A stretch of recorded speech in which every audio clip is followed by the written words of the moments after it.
Good morning, sir. Good morning, Good af- Tanuja. Yes, sit down. So again, 10 years back you did your diploma in education. You must have forgotten. अभी तक तो सब भूल चुकी होंगी जो जो पढ़ाया गया था.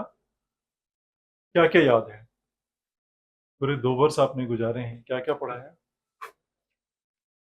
Ma'am, sir, I have knowledge of math, English, EVS. In primary section, I have knowledge about every subject. नहीं, जो अपने जो डीएलएड किया हुआ है तो वहां पर टीचिंग मेथोडोलॉजी में जो चीजें पढ़ाई क्या पढ़ा है? क्या चीज पढ़ा? Teaching methodology में, sir, छोटे बच्चों को पढ़ाने में yes, sir. कैसे अलग है वो बड़े बच्चों को पढ़ाने से? जो 6th ऑनवर्ड्स जो बच्चों को पढ़ाने के तरीके, प्राइमरी के बच्चों को पढ़ाने के तरीके में अंतर क्या है? सर प्राइमरी में तो हम बच्चों को उनके साथ इंटरेक्ट करके प्रॉपर उन्हें खुद से जोड़ के ही पढ़ा सकते हैं, लेकिन बड़ों का क्या है, वो मैच्योर होते हैं, उनके एज के साथ थोड़ा सा आ जाता है, तो उन्हें हम थ्योरेटिकल बेस पढ़ा सकते हैं। लेकिन बच्चों को किसी भी टॉपिक को अगर हमें इंट्रोड्यूस कराना है तो हमें प्रॉपर तरीके से उसके बारे में लेसन प्लान बनाना पड़ेगा कि बच्चे को कैसे इंट्रोड्यूस कराएंगे, उसकी डेली लाइफ से कैसे उसे कनेक्ट करेंगे, या किस वजह के क्या एड्स यूज करेंगे उसमें कि वो उससे कनेक्ट हो जाए और उसमें इंटरेस्ट लेके सीखे। बच्चों का जो डेवलपमेंट होता है, फेज होता है, तो उसके साथ किस तरह से अलग अलग स्टेज पे उनका बौद्धिक विकास होता है, इसके बारे में सबसे क्रमबद्ध या श्रेणीबद्ध या सबसे ऑर्गेनाइज्ड स्टडी किस साइकोलॉजिस्ट ने किया था? जीन पियाजे ने। वो साइकोलॉजिस्ट थे? Sorry sir, I can clinical not recall. Psychologist थे वो. Clinical psychologist, he was not a child psychologist. Anyway, वो एक अलग बात है.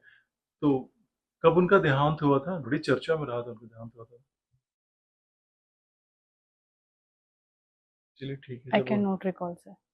ठीक है, तो अब बताइए कि क्या उनका मेन कंट्रीब्यूशन क्या है? क्या ऐसी बात उन्होंने जो बताई है कि उनकी इतनी हम चर्चा करते हैं, और किस वजह से अब माना जाता है कि उनकी कुछ बातें अब उतनी प्रासंगिक नहीं रही? सर उन्होंने जो फेज डिवाइड किया था वो ये था 0 to 2 शेषवत, बच्चों के एज के अकॉर्डिंग डिवाइड किया था उन्होंने 4 सेक्शंस में, शेषवस्था, बाल्यावस्था, किशोरावस्था, प्रौढ़, इस तरीके से 4 सेक्शंस में उन्होंने डिवाइड किया था। लेकिन अभी जो है हमारे जो आगे के जो टेक्नोलॉजीज हैं वो काफी एडवांस हो चुके हैं, इसलिए नई नई टेक्निक्स आ रही है बच्चे से रिलेटेड। हम अलग अलग एड्स कंप्यूटर से या फिर किसी भी तरीके से बच्चे को पढ़ा सकते हैं अलग अलग मेथड्स यूज करके। आजकल एक जो आधुनिक समस्या जो आ रही है टीचिंग में, जो टीचर्स को, ये है कि बच्चों का जो अटेंशन स्पैन है, यानी कि जो उनको ध्यान पढ़ाई की तरफ लगाए रहने का, वो घटता जा रहा है. अटेंशन स्पैन, बच्चे डिस्ट्रैक्ट बहुत हो रहे हैं. कौन सी चीज सबसे ज्यादा बच्चों को डिस्ट्रैक्ट कर रही है आजकल? Sir I think in my view mobile phone.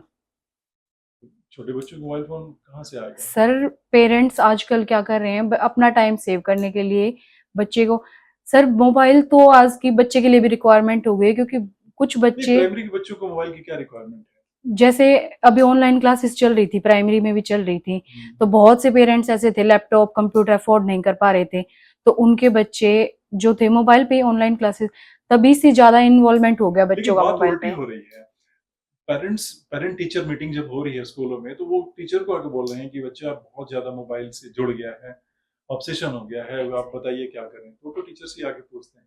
हाँ, तो वो आप क्या सलाह दीजिएगा? पेरेंट्स आके आपसे पूछेंगे कि परेशान कर दिया हमेशा मोबाइल मैं सर अपने पर्सनली ये एडवाइस दूंगी कि मोबाइल ना देकर उन्हें किसी इनोवेटिव गेम में डाला जाए, बच्चे को कोई इंडोर गेम दिया जाए या किसी आउटडोर गेम में डाला जाए, अगर उसे उसमें एंजॉय होगा तो उसको मोबाइल की कमी महसूस ही नहीं होगी। ठीक सर. तो मैम अभी आप कुछ स्टेजेस की बात कर रहे थे साइकोलॉजी में, यस सर। तो आप बताएंगे? कोग्निटिव डेवलपमेंट सुना होगा? यस सर, सुना है। संज्ञानात्मक विकास. संज्ञानात्मक विकास। ठीक है, तो आपका विचार से एक बच्चे का संज्ञानात्मक विकास कहाँ पर ज्यादा डेवलप हो सकता है? सॉरी सर, संज्ञानात्मक विकास एक बच्चे में किस मतलब क्षेत्र में बिजी रखें ताकि वो अपना संज्ञानात्मक विकास तेजी के साथ कर पाए? उसको पढ़ाई के साथ साथ एक्स्ट्रा क्यूरिकुलम एक्टिविटीज में डाला जाए, जैसे अगर एक टीचर का काम है कि वो ऑब्जर्व करे बच्चे को कि वो किस फील्ड में आगे जा सकता है, कि उसकी कौन सी स्किल हम बढ़ा सकते हैं। कि टीचर को पता लग जाता है कि वो राइम कराता है कि बच्चे का म्यूजिक में इंटरेस्ट है, या फिर कोई बच्चा खेल में बहुत अच्छा है, या कोई बच्चा रीडिंग में बहुत अच्छा है। तो हम टीचर्स, एज अ टीचर्स, किसी भी टीचर की ये जॉब होगी कि वो उसे ऑप्शंस प्रोवाइड करे उस स्किल को सुधारने के लिए। और ये सिर्फ प्राइमरी में ही पॉसिबल है, उसके बाद टफ है। बच्चों में जैसे शर्माना, सर्वांगीण विकास, बच्चों में शर्माना, शर्माना, ठीक है, जैसी जो फीलिंग आती है वो किस स्टेज में डेवलप होती है, किस स्टेज में आती है? अभी आप स्टेजेस की बात कर रहे थे,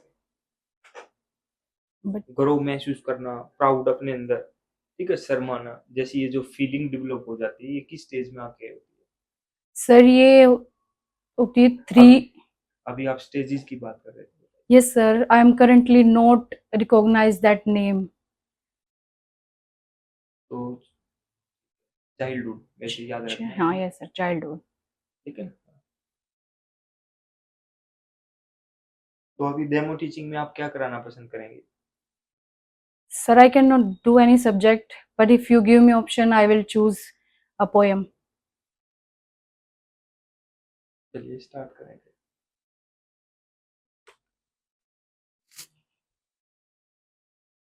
Sir, may I use this marker? Sir, there is no marker. Board पर है, देखिए सामने देखिए। Yes, sir.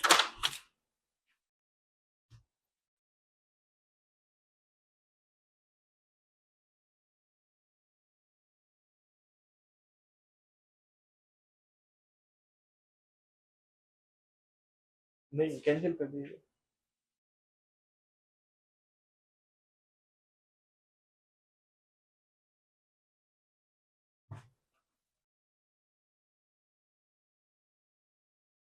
Sir, may I start? Yes. Good morning, students. सुप्रभात। कैसे हैं आप सभी? बढ़िया, बहुत बढ़िया। अच्छा बच्चों, ये बताइए, क्या आपने कभी दिशाओं के बारे में सुना है? डायरेक्शंस के बारे में सुना है कभी? कभी घर में किसी को बात करते हुए सुना है? नहीं सुना? कभी किसी को बात करते हुए तो सुना होगा ना बेटा, ये दिशा उत्तर है, ये पूरब है, ये दक्षिण है। अच्छा चलो, ये बताइए कौन सा विषय पढ़ेंगे हम? हिंदी। कौन सा पढ़ेंगे? हिंदी।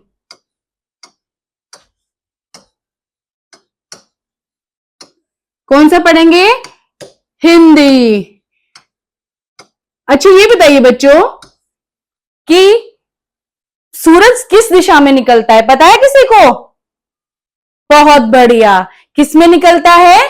पूरब में सूरज निकलता है। और छिपता कहां है? कहां छिपता है सूरज? यस, पश्चिम में। तो आज का हमारा शीर्षक क्या है? चारों दिशाएं। क्या है? सभी बोलेंगे एक साथ, चारों दिशाएं। हमारा शीर्षक है चारों दिशाएं।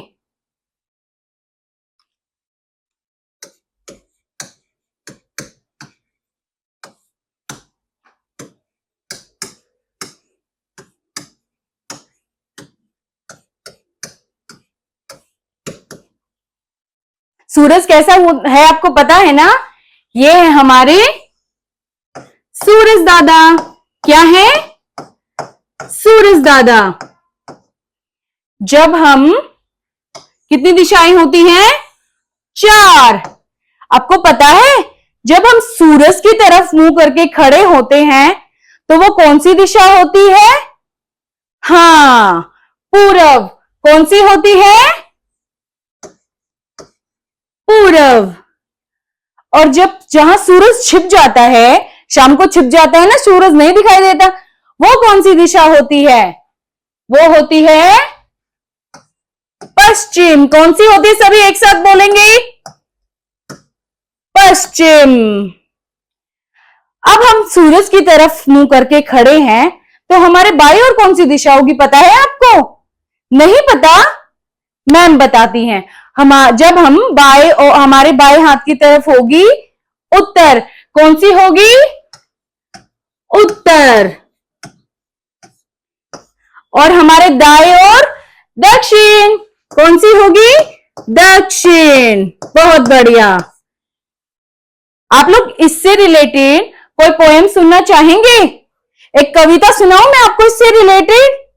चलो बहुत बढ़िया, सभी खड़े हो जाए अपनी सीट पर और एक्शंस के साथ करेंगे सभी। शुरू करें?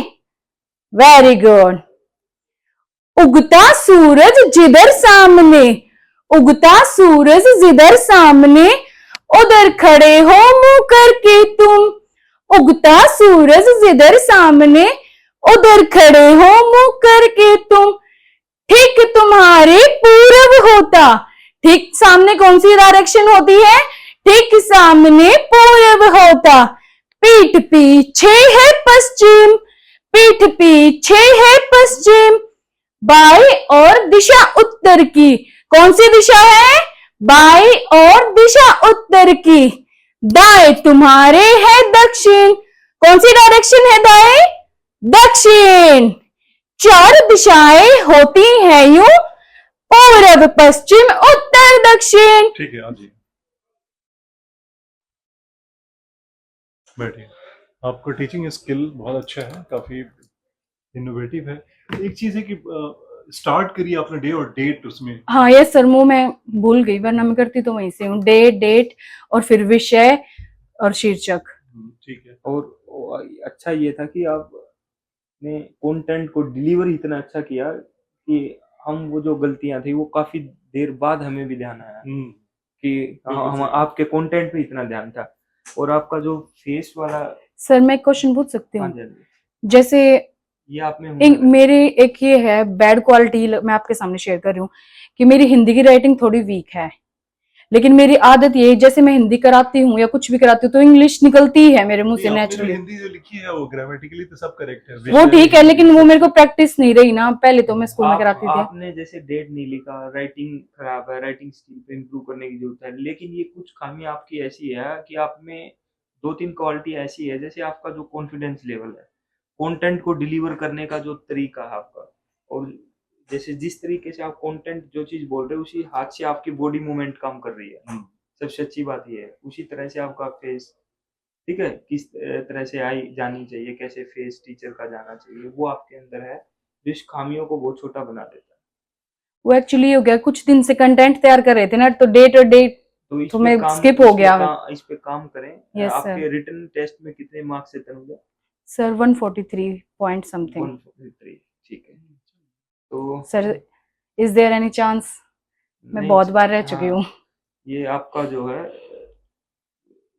सिलेक्शन के काफी करीब है, और उम्मीद करेंगे आपका 3 तारीख को है, कितने, 5 को 5 तारीख को मुंबई। आपका बहुत अच्छा दिन जाएगा। अभी तो आपके 3 मॉक और हैं। सर जैसे मॉक है कल, कल भी तो मॉक मैंने है। साइको एजुकेशन, मेरे पास सारे नोट्स रखे हैं, वो मुझे करने चाहिए ना सारे, गो थ्रू एक बार सारे साइको एजुकेशन पे और करंट्स पे काम करना चाहिए अब मेरे को। कंटेंट तो मेरे बहुत सारे तैयार हो गए हैं अलग अलग। अभी फिलहाल आपको जैसे जो है, जैसे करंट के जो भी इश्यूज हैं उस इश्यूज पे काम करें। थोड़ा सा साइकोलॉजी आपका सब्जेक्ट है, प्रियोरिटी हाँ पे थोड़ा यस सर। साइकोलॉजी पे भी आप काम करें। जीके में जैसे आपने बायोडाटा, आपकी जन्म कुंडली है, इस बायोडाटा को बड़े अच्छे ढंग से, जैसे आपने अब इसमें ग्रेजुएशन है, ग्रेजुएशन में आपका जो सब्जेक्ट आप मेंशन कर रहे हो, ठीक है, अब इसमें बार आप इकोनॉमिक्स डाल रहे हो तो इकोनॉमिक्स से क्रॉस क्वेश्चंस आपके सामने पुट करेंगे ही पड़ेंगे। ठीक है, पॉलिटी आप डाल रहे हो तो पॉलिटी से रिलेटेड आपको कुछ बेसिक थीम्स आपको पता होनी चाहिए।